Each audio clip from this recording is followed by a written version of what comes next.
Hello and welcome to the GameShop MythCast, episode number 19. I am your host, Mythology GameShop's very own vocal terrorist, Jesse Voctor Rain. And today, we are bringing you a Terran versus Terran between two of the Myth GameShop players. Introducing first, he will be our green Terran spawning in the upper left-hand corner of Star Station. Ladies and gentlemen, his name is Daz! And opposing him as the purple Terran, sporting those Tasia colours proudly, his name is Nathan! So yes, we have a Myth versus Myth game today for MythCast, featuring two very strong Terran players. Daz, just one of the overall best players. It does not matter what race this guy is playing, he is very, very good. And Nathan, such an improved Terran as of late, just getting better and better with every single game, every single clan war, every single tournament. And speaking of clan wars, coming up this Wednesday on twitch.tv/MythOdin, myself and a wonderful co-caster, yet to be decided, will be broadcasting a clan war of Mythology GameShop. So tune in at 7 PM British summertime, or 8 PM Central European summertime, to watch us kick ass. It's going to be a lot of fun. It's against one of the other teams that was featured in the DSCL. Don't want to give anything away just yet, but it's going to be something you're going to want to watch, I promise you. That's twitch.tv/MythOdin, where myself and a co-caster will be taking you through the highlights. And let me tell you, everything will be a highlight of the live clan war featuring Mythology GameShop. So with that out of the way, everyone has been told all the pertinent information. We now see that, well, we have completely standard builds coming out of both players. Nathan with his gas, just so that he can get a Reaper out after the first Marine. Or not, okay, it's going to be a reactor instead. Or even just, oh, actually with the build-up, hadn't even taken note of that. I was too busy pimping us out. Looks like it's actually going to be a factory build, and here we are going to see that factory go down, in fact. He did keep an STV up in the main, unfortunately. Daz, well aware of that, goes and takes it down before any additional scouting can be done. Daz is going for the gasless fast expand. Nathan going to have to be more aggressive, because of course he will be far behind, but he will have the greater tech. He has that tech advantage. So we'll have to wait and see how much that pays off for him. Now the double gas goes down for Daz, and he is going to clear out these plates. I'm going to allow him to, of course, build on that, and also make sure he doesn't misclick, because as we all know, misclicking is the worst thing in the world. Isn't that right, Zeno? So meanwhile, we just have more and more Marines coming out for Nathan. We don't have that reactor going down on the barracks, so it's not going to be reacted Hellions or reacted Widow Mines, just the standard build. And now a starport coming down as well, so this will be a drop. I imagine a Hellion-based drop, just because he's getting Hellions out. And Penguin, one of the observers, one of the guys that trains with Myth, spends a lot of time in the TeamSpeak. Nathan being all odd again. Yep, that is Nathan to a T. This guy is incredibly unpredictable. He has some very wonky builds, but they seem to work.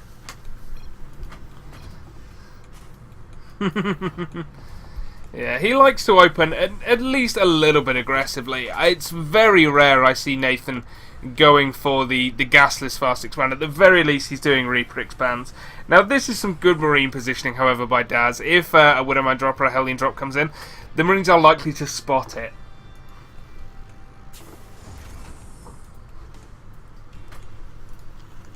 You'll have to excuse me if there's any little silences. Once again, I am solo casting.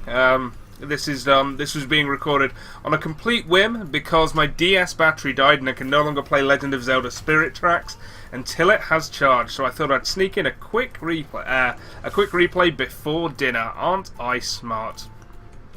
The two Hellions of Nathan, and he said the two Nathans of Hellion, the two Hellions of Nathan, over on the left-hand side of the map, now being joined by a medevac full of Marines and yet another Hellion. Now, I don't know how well this is going to go. There are 8 Marines ready and waiting for Daz to simply do nothing more than kill Nathan. Nathan's expand is, of course, going up now, but it's incredibly behind. And yes, Penguin, you are correct. Nathan is miles behind. He has to do a lot of damage with this, and with 8 Marines here, I mean, they will have medevac support, they will have the Hellion dropped, and because Daz moved them back, he now is not aware of that. If he'd kept them here, he'd have been aware of it. So now we could see the Hellions doing damage. We do not yet have Stim ready for him, so he's actually going to lose a ton of Marines here. Nathan needs to control this better, though. You don't want it hitting the refinery. You want them actually attacking those Marines or SCVs. As it is, still don't think it's going to do enough damage. As we can see, Nathan is being cleared up here, and Daz going for that medevac. Medevac boost means it does get away. But if we take a quick look, well, in fact, Nathan killed 0 workers there, and the units kill tab is equal. Look at this. Penguin is essentially my co-caster today. Nathan now realises, holy crap, I'm far behind. Throws down a 3rd command center straight off the bat. There's nothing else he can do. He can't continue to be aggressive because his opponent now is equal in tech and has the greater economy. So he has to just kind of do this risky economy strat whereby you hope, really, that you're not going to be attacked for a little while. If Daz is gearing up for a 2-base attack here, then Nathan is almost, without a shadow of a doubt, dead. That is just one of those things. It's going to take incredible skill to hold that off. And with these tanks coming out, Daz could well be on the way for that. We're not seeing any macro. With that said, though, we do have 1-1 on the way, so there could be some delay. I don't think he's going to want to attack before he gets 1-1 out. So there is time for Nathan to prepare. He does have the Widow Mines. He does have tanks. He is now increasing his supply, his economy, and his production ability. However, Daz is starting to move out. Okay, it looks like it's just a position while Daz takes a 3rd, and then we'll see him do some posturing at the front. But I don't expect a real attack here on Nathan. Yeah, and as expected, Daz's 3rd is coming down. Like I say, I don't expect Daz to now do any significant damage with this. I expect him to be seen by this Marine. That's what he wants. He wants Nathan now to respond to this. Keep that 3rd command center up in there, although as far as I'm aware, Daz has no knowledge of that. Nope. In fact, Daz has very little knowledge of what's going on up in the main base. He knows that Nathan doesn't have a great deal of units down here, so a potential drop could come in from the side and try and get up into that main. Once he's sunk on the high ground and a Widow Mine here, though, and like I said, Daz doesn't really want to attack in here. This is what he wants to do. He wants to posture up outside of here and just try to make Nathan worry. And now he does stim in. He's going to try and get a few units killed here. But he takes a Widow Mine shot. He's going to have to pull back. I don't think he can continue this push. There's too many Hellions there. That tank on the high ground doing too much. And that was a mistake from Daz. And that's a real problem. If he was going to attack there, he needed, for me, to drop a group up here and just not attack into this defensive line. These siege tanks, this Widow Mine, too hard to attack into.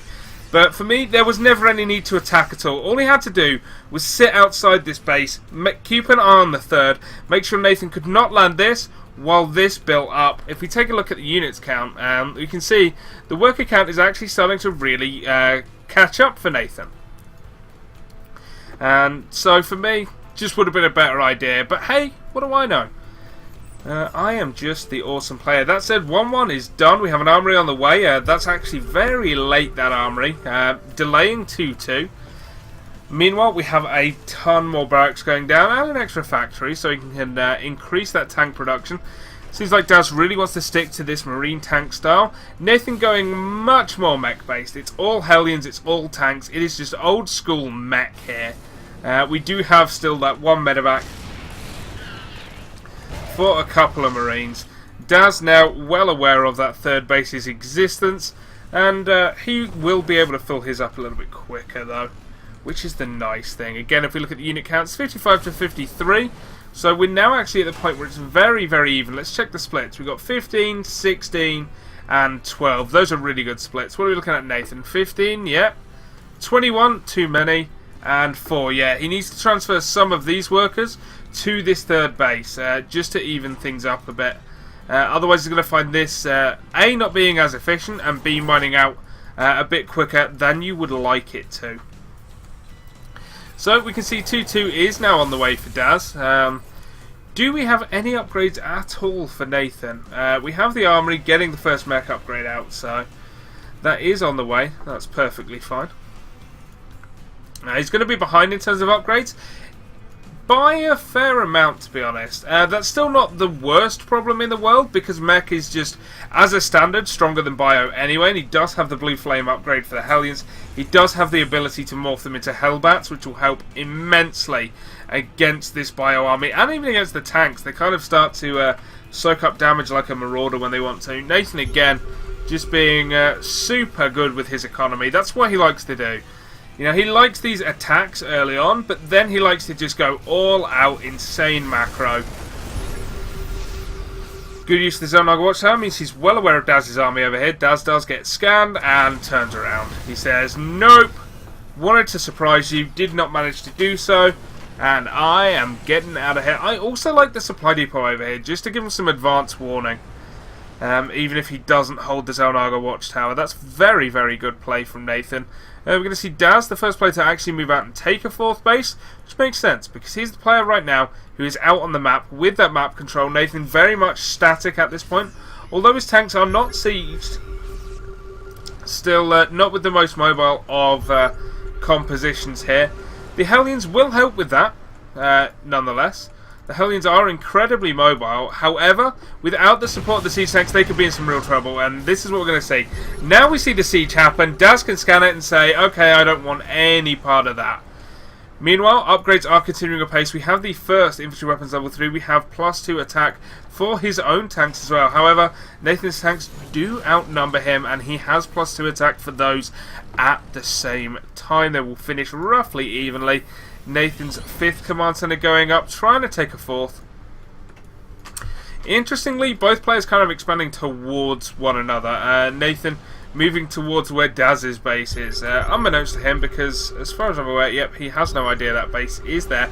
Well, he does now, because he did a little scan. And he's going to catch all of these units as they were being dropped. This is horrendous for Daz. Blue Flame Hellions absolutely tearing through those Marines. He does have one siege tank in position, a second one joining, a lot more coming down. But it looks like Nathan, with the transformation into Hellbats, now just wants to go for it. Trying to use his superior numbers to survive this, but that's a lot of siege tank shots they're taking. The Vikings, of course, giving Nathan complete air superiority here. There's not enough Marines to really worry him about that. But it looks like Nathan's siege tanks are going to slowly get pushed back. Daz is the one unsieging. Moving into those siege tank lines, not necessarily the wisest move. Will take a lot more damage off that, but at the end of the day, he has to clear Nathan out of there, and that's what he's managed to do. Nathan now only air units available to him, and a very small force at home. So Nathan actually losing a lot of supply there. Nathan, on the whole, coming off a little bit worse than Daz, despite, ignore this supply difference, because at the end of the day, Daz should be able to make better use of these minerals and better use of just his economy in general to continue to stay ahead. Nathan, it's going to take him a lot longer to keep resupplying his army, and it's going to cost a lot more in terms of gas. We can already see how low that gas count is getting, despite the fact he is on 3 base worth of gas. He needs to take these gas now. He needs to start building that bank up. As you can see, the supply is still staying decent. Again, in this situation, Daz will not want to be attacking into Nathan. And look at this. I really like this choice to go Banshees. Banshees, something I have not seen in Heart of the Swarm very much at all. And luckily, this is not a troll game. These are not troll Banshees. These are normal Banshees that shoot normal backlash rockets. And we can be very, very happy of that fact. Nathan, not shockingly, perhaps looking for some Hellbat drops in the future. This 4th, wisely a planetary fortress. Orbital commands, not as useful for mech players. Mech players tend to have an abundance of minerals anyway. It makes more sense to have those defensive positions. Now, scans going down. Daz right now is unsieged, but that's just because he's going away. There is no inclination in him to take a fight right here and right now. And I think that's the best way to go about it. As the Marine tank player up against the solely mech player, your army is less cost efficient in engagements where your opponent is already sieged up. Now in this position, he might have something to do here. However, all these tanks are sieging up, and once they start firing, this army of Daz is going to start to fall very, very quickly. As we see, he has to retreat. The Hellbats chasing, even though they're not particularly fast, still getting some extra kills. The tanks come in from behind, but tanks on their own also not that brilliant. A few now sieging up just to make sure Daz can't come in after him. And once again, we saw Nathan drop a lot of supply there. And I will reiterate that a supply, it is not very easy for him to continually remake as the game goes on. Right now, he can do it. But as this game continues, as these gas start to get mined out, he's going to have to take further and further away bases. Luckily for him, Star Station is the kind of map where that can really happen in a TVT. It's very easy to cut the map in half. And really just take all of these extra bases. So guys, we could be in for a long one. Daz, however, at 200 supply, he has hit the stim. He's coming in here. Nathan was unsieged at this point. His tanks now managed to siege up, but he's going to lose so many of them here, dropping in supply so rapidly. Daz with the perfectly timed attack. I don't think Nathan can hold this. He's going to try with the units he has left, but this is the problem we were talking about in terms of how mech plays versus straight up marine tank. You get to this point where you cannot remake these units quickly enough. If you lose a lot of them quickly, it's time to start panicking. 2 Seeker missiles go down, and tanks are being killed. Is it enough for Nathan? He can hold for now. However, that 4th base is gone, and with it, that vital continued gas income. He has to retake a 4th fairly soon in terms of this game. Otherwise, his gas count will dwindle. He will not be able to remax. Daz, however, I don't think he's completely happy with that. He knows he's got a good position, and I like that he's using that position to take yet another base, and also with a billion orbital commands ready and raring to go. The upgrades, though, well in Daz's favour, with 3-3 bio, with +2 attack tanks against just the 2-0 tanks of Nathan. And here we see a second attack by Daz, the second wave of units. Nathan once again using his units as best he can, but at this point there is just this vast supply differential, and at this point there's nothing more that Nathan can do. An incredible game by both players, but at the end of the day it was Nathan simply being unsieged at that one particular second when Daz decided to go all in to try and break the back of Nathan's army, and he managed it. That's it for the GameShop MythCast today. I've been your host, Jesse Vocterain. Thank you to both players for creating and sending me this replay, and thank you, dear audience, for watching. Have a great Sunday, and I hope to see you again in the coming week.